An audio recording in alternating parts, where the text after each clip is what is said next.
Hello मेरे प्यारे बच्चों, मैं कामना करती हूँ आप अपने घरों में स्वस्थ एवं सुरक्षित हो। तो आज हम पढ़ रहे हैं क्लास 6 की संस्कृत का पंचमः पाठः लेसन नंबर 5 वृक्षाः अर्थात पेड़। तो चलिए देखिए पहला श्लोक। वने वने निवसन्तो वृक्षाः वनं वनं रचयन्ति वृक्षाः। वने वने अर्थात प्रत्येक वन, निवसन्तो निवास करना या रहना, वृक्षाः पेड़, वनम वनम फिर प्रत्येक वन, रचयन्ति रचना करते हैं या बनाना, और वृक्षाः पेड़। तो अर्थ पूरे श्लोक का हो जाएगा, पेड़ प्रत्येक वन में रहने वाले हैं, ये प्रत्येक वन की रचना करते हैं। अर्थात वनों में रहने वाले पेड़ों से ही वनों की रचना होती है, क्योंकि अगर पेड़ नहीं रहेंगे तो वन संभव नहीं है। चलिए दूसरा श्लोक। शाखादोलासीनाः विहगाः तै किमपि कूजन्ति वृक्षाः। शाखा डालियाँ या टहनियाँ, दोला झूला, सीना अर्थात बैठे हुए, विहगाः पक्षीगण, तै वे, किमपि कुछ भी, कूजन्ति कूकते हैं, या जो उनकी आवाज़ होती है उसमें बोलना, तो जो चिड़िया बोलती हैं वो कूकना, वृक्षाः पेड़। तो पूरा अर्थ इस श्लोक का हो जाएगा, पेड़ों की शाखा रूपी झूले पर पक्षी बैठे हुए हैं।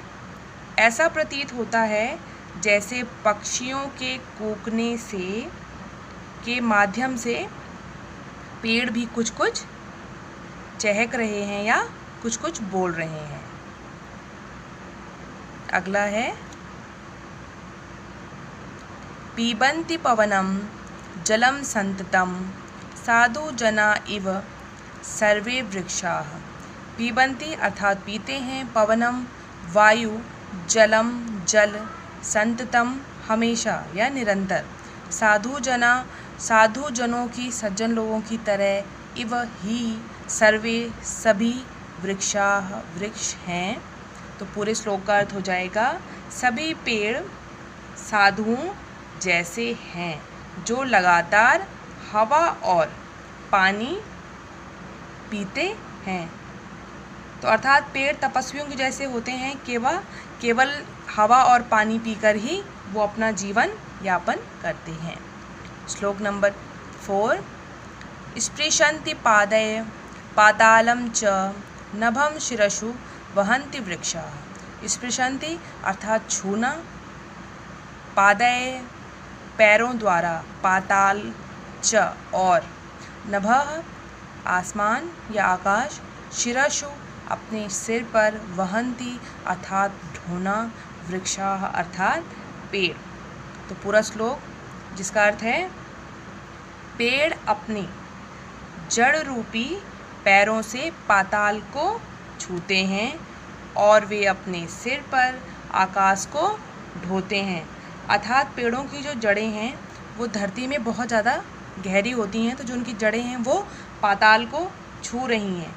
और जो बहुत आपने वृक्ष देखे होंगे, बहुत लंबे लंबे वृक्ष हैं, ऐसा प्रतीत होता है जैसे आसमान तक पहुँचे हुए हैं। तो वो ऐसा प्रतीत हो रहा है कि जैसे उन वृक्षों ने उन पेड़ों को अपने सर पर उनका भार वो ढो रहे हैं या उन्हें अपने सर पर उठा रखा है। अगला श्लोक देखिए।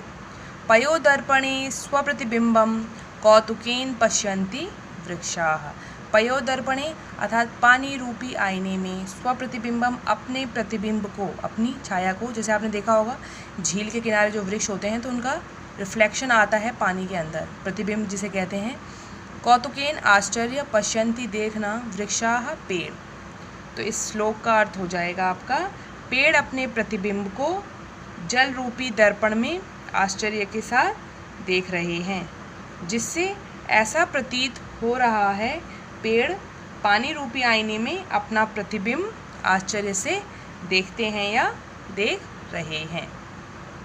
अगला श्लोक है आपका, प्रसार्य स्वच्छाया संसतरणं कुर्वन्ति सत्कारं वृक्षाः।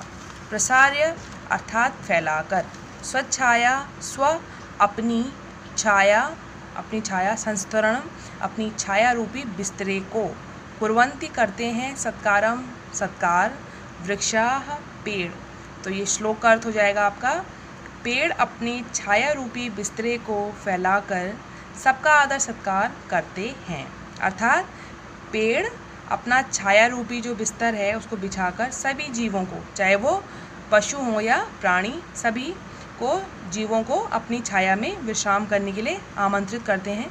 जैसे कि आपने कोई भी वृक्ष देखा तो छाया होती है, तो आपका बैठने की इच्छा होती है तो वो बिछाकर सभी जीवों को विश्राम करने के लिए आमंत्रित करते हैं। उसे देख कर ही आप जाते हैं कि भाई थोड़ी देर बैठ लिया जाए। तो ये आपके इस पार्ट में 6 श्लोक हैं, ये यहाँ पे समाप्त होते हैं। आशा करती हूँ कि आपको समझ में आ गया होगा। बार बार पढ़ने से आपको ये याद हो जाएंगे और एक बार जब 2 बार आप इसके शब्दार्थों को देखेंगे तो आपको अर्थ को समझने में आसानी होगी और याद करने में। धन्यवाद प्यारे बच्चों।